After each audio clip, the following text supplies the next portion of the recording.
Hello and welcome to this last module on design practice course part 1, module 40. We will be talking about some basic electronics today, particularly some components like diodes or transistors or photoelectrodes, photoresistors, solar cells, so on and so forth. The idea behind this small lecture is to give you just a sort of a overview of the area of electronics. Electronics is highly needed when you're talking about intelligent products and how you design intelligent products. So the basic component that we'll start with is the diode. Diode is a two-lead semiconductor that acts as a one-way gate to electron flow. It allows the current to pass only in one direction. So basically it is a PN junction again, and its symbol is an arrow with the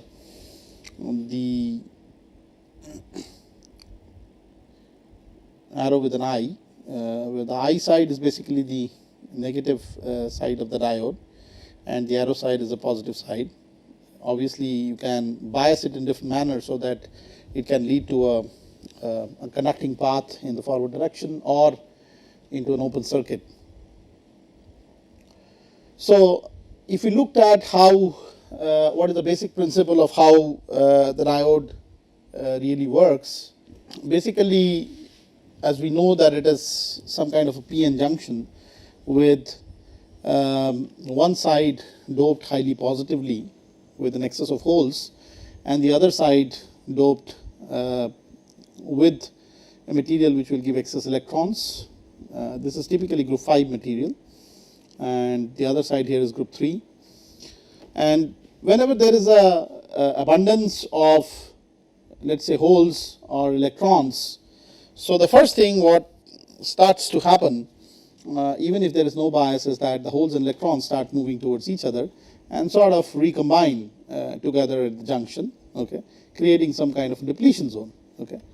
So once this depletion zone is formulated, then obviously there is a field which, so the depletion zone first of all stops any more flow of holes and electrons across the junction, and there is a voltage now which is actually needed to overcome this particular depletion zone.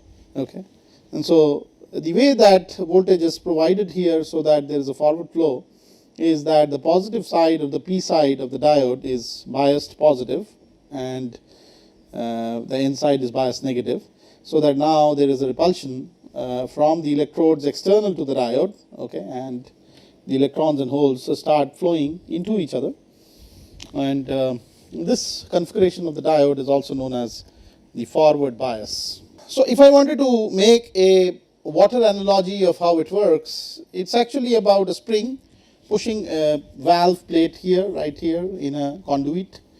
There are pressures on both ends, and supposing the water pressure on the left overcomes the restoring force of the spring, the gate is opened, water is allowed to flow.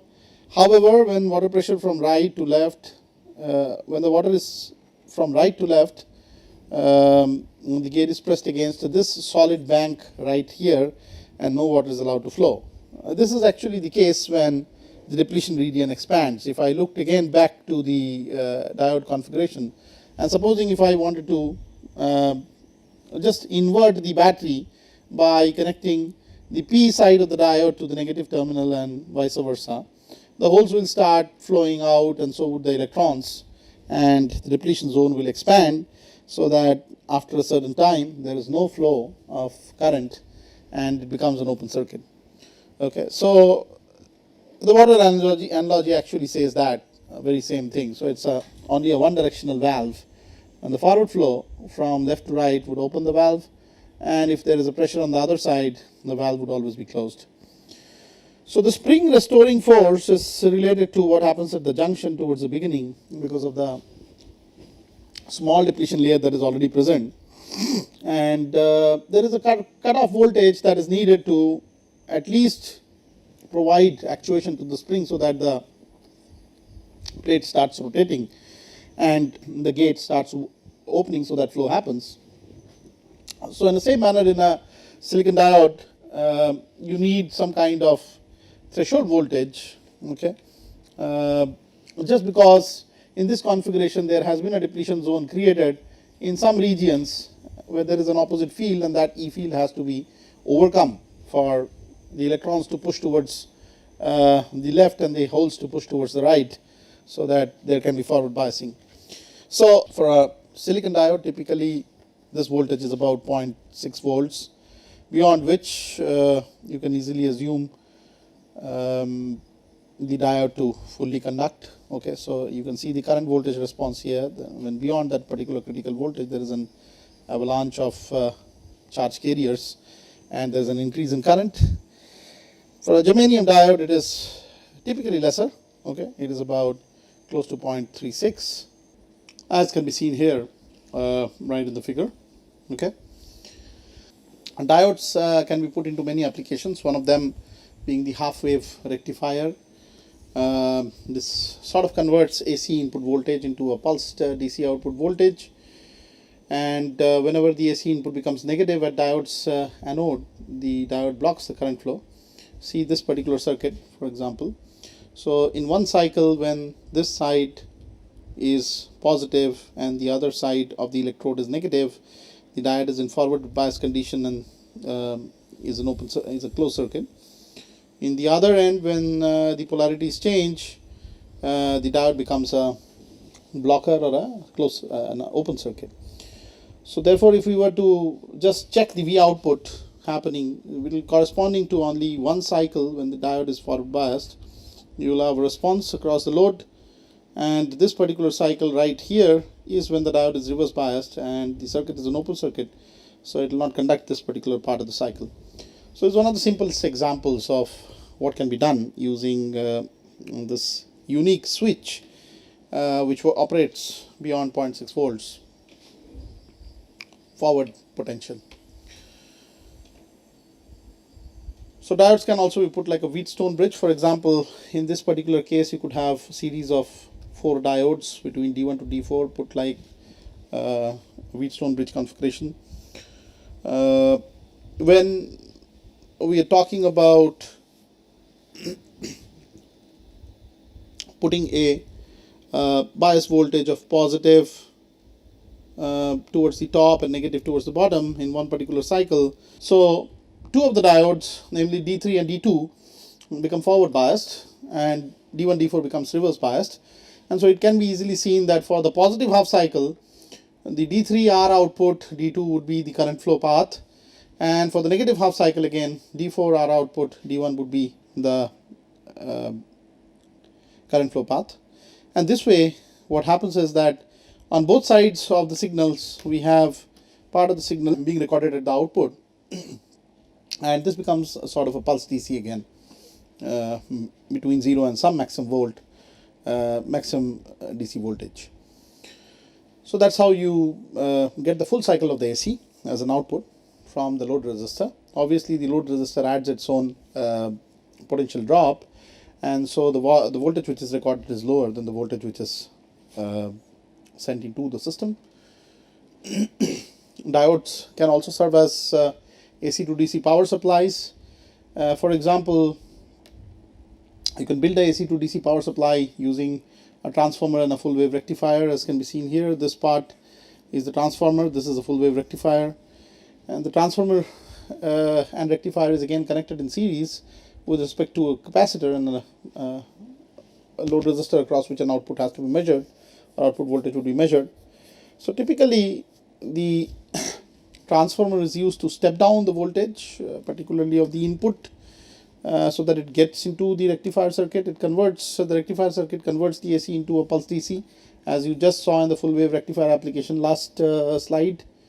And then the capacitor sort of acts as a filter, because again, you know, the capacitor can go only up to an extent of discharging, and it can sort of smoothen out pulses. Okay, you can see the smoothing effect here, because till and until the capacitor starts discharging into the output resistor, there is another cycle of AC which is coming in. Okay, and so it gets picked up like this. So therefore the full cycle discharge of the capacitor never occurs, and the output voltage is at a certain level which is more than what would happen when the capacitor would discharge fully. So the capacitor must be large enough to store sufficient charge so as to provide steady current supply to the load. As you can see here, it is almost directly connected. Whatever voltage outputs are there across this terminals of the capacitor would get reflected here in terms of voltage across the load.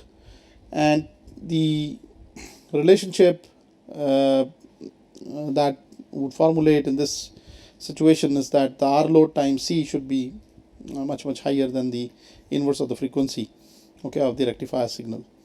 So as a AC to DC power supply, you're not only trying to capture both cycles of the AC, but also trying to smoothen out so that you don't have a pulsating DC anymore, as was the case when we were talking about a full wave rectifier in the last slide. The next important component that I would like to discuss is a transistor. It's more or less a PNP or a NPN junction, and I am also trying to do this from a review point of view, because again, some of these fundamentals are useful in designing of circuitry, which would be a very important challenge once you talk about embedded products or intelligent products. So a transistor typically is a 3-lead semiconductor device which can act as a electrically controlled switch. It can also act as a current amplifier when connected in various configurations across different circuits. You could think of transistor as similar to what a faucet of a flowing tap would do. So turning the faucet's control knob alters the flow rate of the water coming out, as you can see here in this figure. A small voltage current applied at the transistor's control lead similarly controls a larger current flow through its other 2 leads. So you can think of whatever mechanical pressure you are exerting here to be the voltage in case of the transistor, which is a control voltage, and it can actually control the inlet outlet flow of charge, just as the faucet controls the inlet outlet flow of water. So there are many kind of transistors. There are bipolar junction transistors, BJTs. It could be in 2 different configurations, that is NPN configuration or PNP configuration. There can be JFETs, which are either N channel or P channel.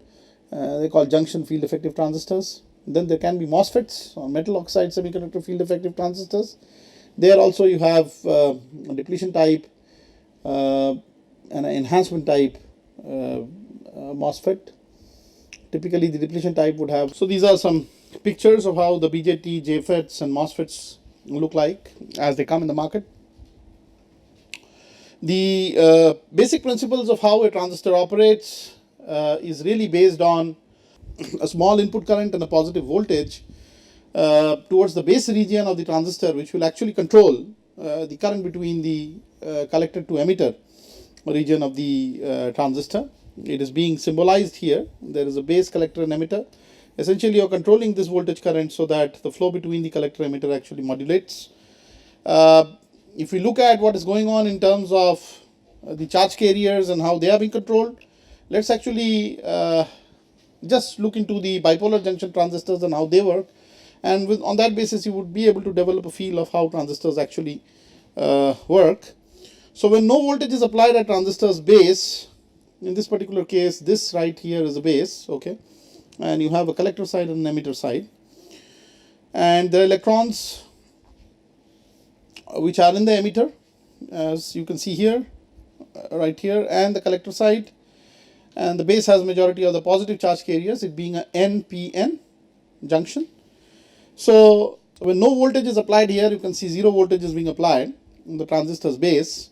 So obviously the P and N junctions here are reverse biased, because you're having positive towards the electrons and a 0 voltage towards the holes, and therefore it's an open circuit.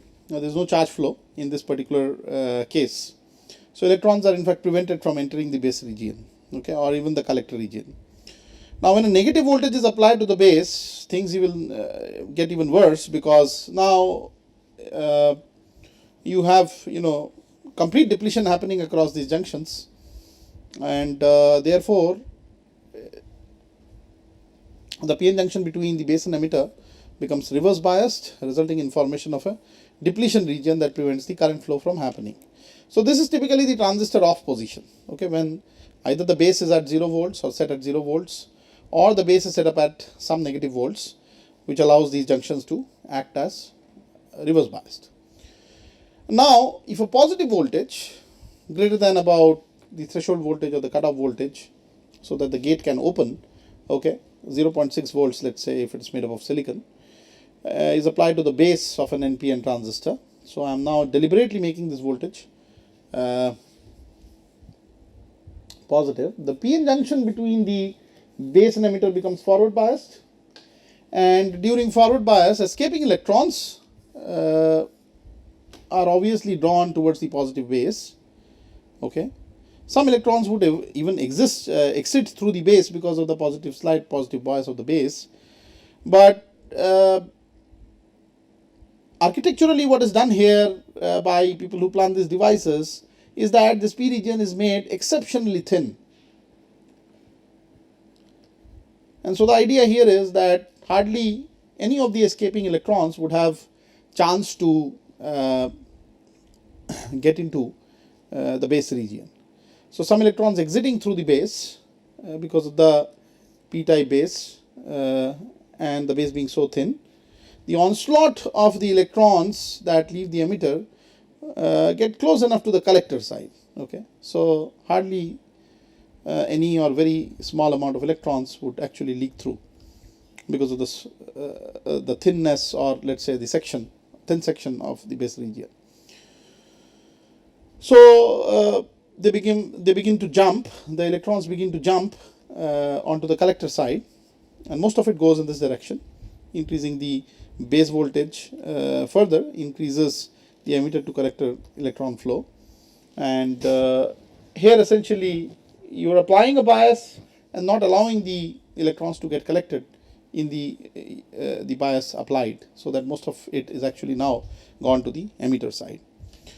So recall, positive current flow signifies the direction opposite to the electron flow. So a current flow of course exists from the collector to the emitter, okay, because it's the negative carrier in this case which is going from the emitter to the collector. So that's how the bipolar junction transistor would work. If you want to record it as a water analogy, again, in an NPN case, there is a collector current which is coming from this end, there is an emitter current, and then there is a base current, and obviously there is a valve which is spring loaded again through certain potential energy, 0.6 volts in this particular case. So the idea here is that if the base current is smaller, but the base current is slightly actuated, so that there is some opening of this particular valve leading to a small opening of this particular valve, there is going to be a collector to emitter flow, okay, and majority of the flow goes to the emitter side, and some portion of the base flow also comes to the emitter side. A similar kind of analogy can be exercised if the junctions were PNP as opposed to NPN. I leave it on to you how to figure this thing out and the directions of flow accordingly. So there are many applications of small devices apart from the basic diode and transistors, as you have seen earlier. Okay, so a major application is in the area of optoelectronics. In this particular area, we will deal with two different types of electronic devices. We can have either light-emitting electronic devices, ones that generate electromagnetic energy under the action of electric field. Examples could be LEDs. These days, there is a very high emphasis to this area of LEDs. They are low power consuming, highly luminous entities. Light detecting devices, ones that transform electromagnetic energy input into electrical current and voltage. So the transduction happens in this case just in the other way around. Here it's basically the electromagnetic energy being extracted because of the action of electric fields and charge carriers. Here it is the charge carriers being generated because of electromagnetic energy being captured. In this category falls a lot of devices like photoresistors, photodiodes, phototransistors, so on and so forth. This infrared detector, for example, again, is based on catching the infrared part of the electromagnetic spectrum and trying to generate current response based on that. These are some examples of what LEDs are in the electronics of space. So there can be multiple variants of such LEDs. For example, the blinking LEDs. They contain a miniaturized integrated circuit that will cause the LED to flash from 1 to 6 times per second. You can use these in indicator flashers. You may also include them as simple oscillators. There can also be a tricolor LED with 2 LEDs placed in parallel facing opposite direction. One LED in this case is red, another is orange, red or orange, and the other is green. And so typically when the current flows in one direction and turns one LED on, the other remains off due to the reverse bias nature. You can see the circuitry right here of the bias, and vice versa. When the current flows in the other direction, the first LED is off, the second one is on. So in one case the red or orange will glow, in another case the green will glow. And when you're rapidly switching the current flow direction, you basically have alternate LEDs together so that it can give yellow light. So basically this is a case where you can have 3 different lights coming out from the same set of combinations, okay, of LEDs. So maximum voltage rating is about 3 volts in such cases. Operating range of currents are about 10 to 20 milliamperes in tricolor LEDs. There can be the 7-segment LED displays, which are very important from standpoint of anything that you read out. They're used for displaying numbers or characters. You find these very commonly in watches, for example. So you have 7 individual LED elements represented here. You can see from A to G right here. 3 on the top, 3 on the bottom, and 1 in the center. And you can use these to construct letters as well as numbers. When a voltage is applied across one of the LEDs, a portion of the figure 8 structure which is represented through this lights up. Unlike liquid crystal displays, 7-segment LED displays tend to be more rugged because obviously there are no additional paraphernalia. It's only electronic devices arranged in space with a certain circuit which is very rugged, okay, with a lot of packaging. Obviously they do consume more power because we are talking about, again, LEDs. The power consumption may not be that significantly high, but from the LCDs, yes, the power level is much higher. So let's look at how LEDs typically would work. So when light emitting section of the LED is made, typically by joining again the NNP type materials, and the idea here is that the majority carriers would recombine and generate photons, okay, or electromagnetic energy. This is what is represented here, and that only happens when it is in the forward bias mode, particularly in this configuration as you are seeing right here. Then there are photoresistors. These are light sensitive variable resistors. Its resistance depends on intensity of light which is from the ambient incident upon the resistor. Typically under dark conditions, when there is hardly any luminous intensity, the resistance is quite high, maybe mega ohm level. These are typically known as the dark resistance ranges for such devices. But under bright light, the resistance is subsequently lowered, becomes almost a few hundred ohms. And obviously if we talk about response time, when a photoresistor is exposed to light, it takes only a few milliseconds before it lowers its resistance. So when a photoresistor experiences removal of light, it may take a few seconds to return to its dark resistance value. So that's how these resistors are in terms of detectability, okay. Some photoresistors may respond better to light than that particularly contains photons within a particular wavelength of spectrum. For example, the cadmium sulfide photoresistors respond to light within the 400 to 800 nanometers range, The lead sulfide photoresistors respond to infrared range, so on and so forth. And so these materials in combination and in prints could be used for several applications related to, again, detection of different regions of the electromagnetic spectrum. How does a photoresistor work? It's a specialized semiconductor crystal. Let's say one example is cadmium sulfide or lead sulfide. So when the semiconductor is placed in dark, electrons within its structure resist the flow through the resistor because they are too strongly bound to the crystal's atoms. When the semiconductor is illuminated, however, incoming photons of the light collide with the bound electrons and they strip them off from the natural binding within the lattice. Okay, and then that creates a series of holes and electrons within the material, which generates an upward swing in the conductivity of the material. So the liberated electrons contribute to the current flowing through the device mostly. You can see here photons generating whole electron pairs. These were earlier trapped together, but now they are generated separately. The electrons and holes become two different entities, and it results in change in the conducting behavior of the material. Another good example of what LEDs could do or diodes could do is photodiodes. Again, a photodiode is a two-lead semiconductor device that transforms light energy to electrical current. Suppose the anode and cathode of a photodiode are wired to a current meter. When photodiode is placed in dark, the current meter displays zero current flow.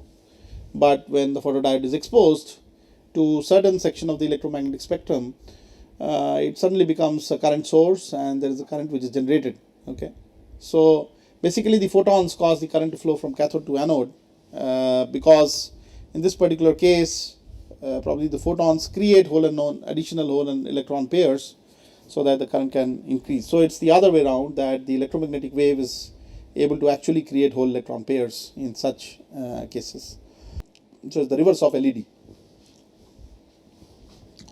So photodiodes often have built-in lenses and optical fibers. That's how you optically modulate these. The response time of the photodiodes of course slows with increasing surface area.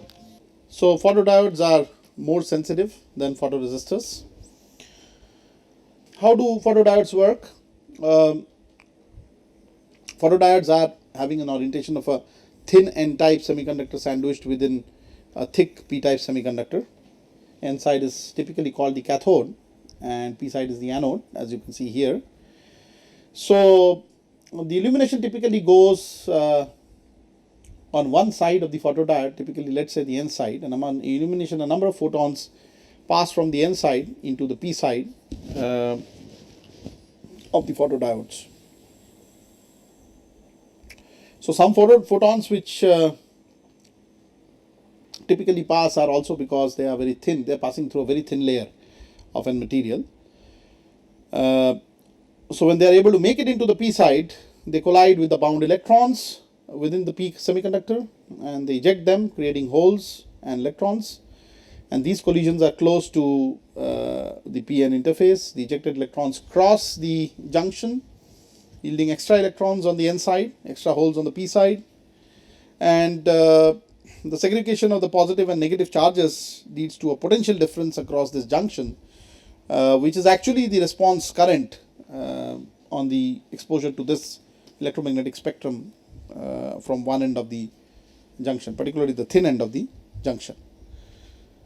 So that's how a photodiode works. It's in principle different than how a photoresistor works, and therefore, because we are talking about again a semiconductor and already positively charged, let's say P-type is already doped with a lot of holes, so the response time is lower in comparison to that of a photoresistor. So photodiode applications are many. So because photodiodes convert light energy directly into electrical current, they can be measured with meter. The input intensity of the light and the output current are nearly linear when we talk about such photodiode devices. You can apply it to making photovoltaic current sources. Solar cells are photodiodes. These are very important in today's world. They have very large surface area. That is the only difference that these photodiodes have.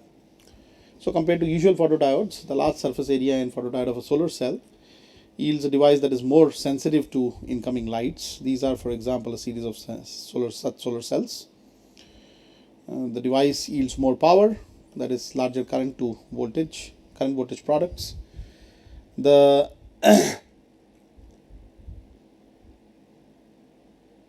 statistics is that a single solar cell may provide all the way up to 0.5 volts, can supply a current level of about 0.1 ampere when exposed to a bright portion of the solar spectrum. And if I can put several such cells packaged together in a series, they can generate a reasonably good amount of power which can actually be used for driving household equipments. These are some arrayed solar cells, large arrays, which are again, because of surface area, capture quite a bit of the visible portion of the spectrum.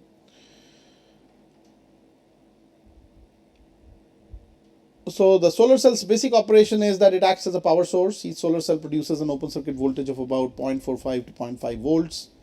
It may generate as much as about 0.1 amperes of current in bright light conditions. So they are similar to batteries. They can be combined in series or in parallel. You can see the effects here. In one case, there can be an increased current effect, another increased voltage effect. Typically, they can be used for battery charging applications. 9 solar cells placed in series can be used to recharge easily 2 1.5 volts nickel cadmium cells. The diode additionally is added to the circuit to prevent the nickel cadmium cells from discharging through the solar cells, because obviously it should not be that while charging they start acting as a voltage source, because as they would do that, the diode becomes reverse biased and cuts off the circuit. So to slow the charge rate, a resistor can be placed in series with the batteries. It can be a variable resistance which can also control the input output voltage. So that's in a nutshell what I have today for you.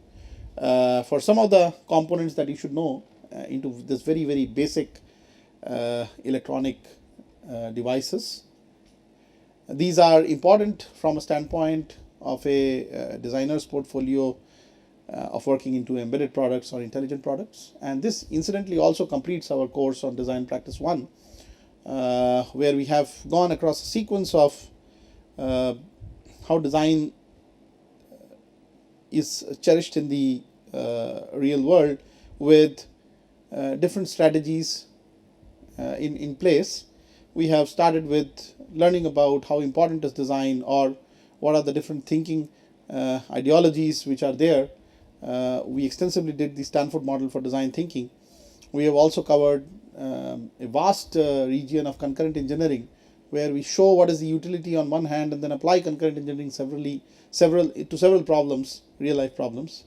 We also have been able to cover portions on axiomatic design, materials exploration, quality and robustness related issues related to design, how Taguchi's laws can be used for building a robust design, and then finally how to create shapes and forms and how to align the electronic space with respect to those shapes and forms. And in the final module, we have given some overview of electronic devices and systems which can be helpful for a designer to start designing products. So in a way, through this walkway, Design Practice 1, or this particular module of design practice, has helped you to gain knowledge, proficiency into some aspects which would be needed at a higher level to realize products, realize different designs. I thank you all for patiently listening to us through these lectures, and all of you have a good day. Thank you.